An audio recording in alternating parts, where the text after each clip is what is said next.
Hello, Leora, and Hi. welcome to this conversation. Thank you. I Thanks for having loved me. your session in the morning, Thank you so much.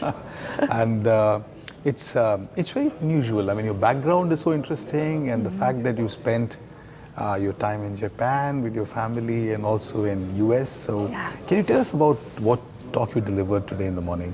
Just an Yeah. outline for our audience. Yeah, absolutely. So, well, what I tried to kind of share with everybody was what it's like for me as an American, both in my time in the United States leading a team that's really very diverse, but also as a foreigner, as an expat for the year that I spent in Japan. How many years, if I may ask, did you spend there in Japan? 1 year, just Oh, 1 1 year, year in okay. Japan. Yeah, just enough to kind of start to get adjusted to it, be adjusted, and then leave.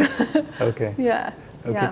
Yeah. The example that you gave about comparing Japan and US, particularly from the point of view of people in Japan asking you about age, Yes. which is considered normal, which is, of course, isn't in US. Tell us about Yep. that, because I think that's a good way to kind of compare as far as your profession is concerned. Absolutely. Yeah. So I was really struck being in Japan how often, like, the second question or third How old question are you? people would ask would be, "How old are you?" A question that I just never ever get in the United States. It's kind of considered rude. It is. But in Japan, it was a way that people immediately could kind of figure out, are you more senior to me? Are you more junior to me? And it helps them with kind of how to understand who's going to ask a question first, who gets to kind of make the final decision in a conversation. So in some ways, super efficient, right? Like if I know, okay, this is how our ages go, so I know our order of where we'll sit at a restaurant or how we'll ask questions, we can do it really efficiently. But of course, that also really boxes you in. And so in the US, no one would ever ask that. No one will ask that. Yeah. Tell us something about Ajinomoto, the name, and it's a big company, of course, with Yes. offices everywhere else. Yeah. How long have you been there? What the company does? What's your profile, etc.? Yeah, so I've been there for 8 years at this point. I've always been part of the legal department, but I've kind of had, I think, one foot in legal and one foot on the business side, Oh, helping wow. the Business management development? teams. Yeah. Is it business development or? Really helping the senior executive teams kind of, brainstorm new ideas and Okay. come up with ways in which to manage crisis at times. I mean, when we had the COVID pandemic, that became almost my full-time job to figure out, can we stay open? How do we help get people vaccinated? How do we answer questions about something that we ourselves are just learning, right? But it's been really, for me, very rewarding to be able to do both. Help Okay. with decreasing legal risk, but ultimately my goal is to keep the businesses running, helping us achieve our goals. Yeah, so I'm now the Chief Legal Officer and Senior VP for our Wow. North America division. Amazing, Yeah. amazing. Yeah. All power and strength to you in your profile Thank as you go you, forward. thank you. Yeah. What exactly are you looking forward in this 2-day conference? Do you have another session now? Yeah, so for me, now it's really about learning and connecting with people. I feel like, it's one thing to do it online, but it's so different to be in Yes. person and make those human connections.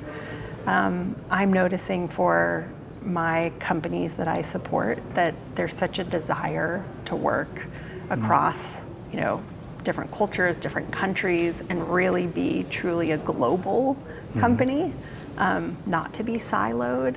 And so I think things like this are a good opportunity to figure out, okay, if I have a problem in, France or India or Nairobi, I'll have more ideas of who to connect to, who can be a resource, not just have to look online, best lawyer for this. I know. I think is a way to get really proactive, get ready for something before it happens. Absolutely. Yeah. And as far as this legal space is concerned, what are the areas that you're most interested in, or the areas that you want to learn more about in the future? Yeah, that's always evolving for me. I think when I started out, it was labor and employment law. That's what I loved doing, and that's what I did. over But time. that's very difficult, isn't it? I mean, it's It is, but very it's challenging. always Challenging is the correct interesting. word, I think. Challenging, but you have to be curious about human behavior to like employment law, and I love that. So Okay. for me, it was always fascinating. I've noticed over time, my areas have kind of gotten broader, Okay. less depth, more breadth. Okay. I find that what interests me now is often what we're doing in biotech, what we're Biotech. doing in gene therapy or in medical foods. Okay. That, for me, there's something about that I find really exciting. It's new, it's really doing things that change the world in a really good way. And it's very challenging because it's become very political, at least in the United States. Oh yes, it is. Yeah. So it kind of covers it all. I think that to do it well, you would need to have almost like a lobbying arm, have your areas of expertise on the subject matter, and also figure out how do you connect with these communities, right? Because you're often working with vulnerable people, and your customer base is often really small, but your impact for them is, it's their whole life, it's everything. I kind of understand that, and also I feel you mentioned something about Japan being homogeneous and 99% of the people are ethnically similar, which is not the case in the United States. Right. And that is a challenge, because you need to understand people's behavior and their past and their histories and all of that. Right. So, what strategies do you adopt in United States to handle different kinds of clients and different kinds of challenges? I think the biggest thing is that mindset of slowing down to speed up, like taking a moment to actually try to build the relationship with someone before I try to get the work done. Oh, that's a very smart way. Yeah. So once someone has that trust and that connection, then there is probably, it'll be easier, even if you overstep Yes, unintentionally. I think so. And they can probably say, okay, fine.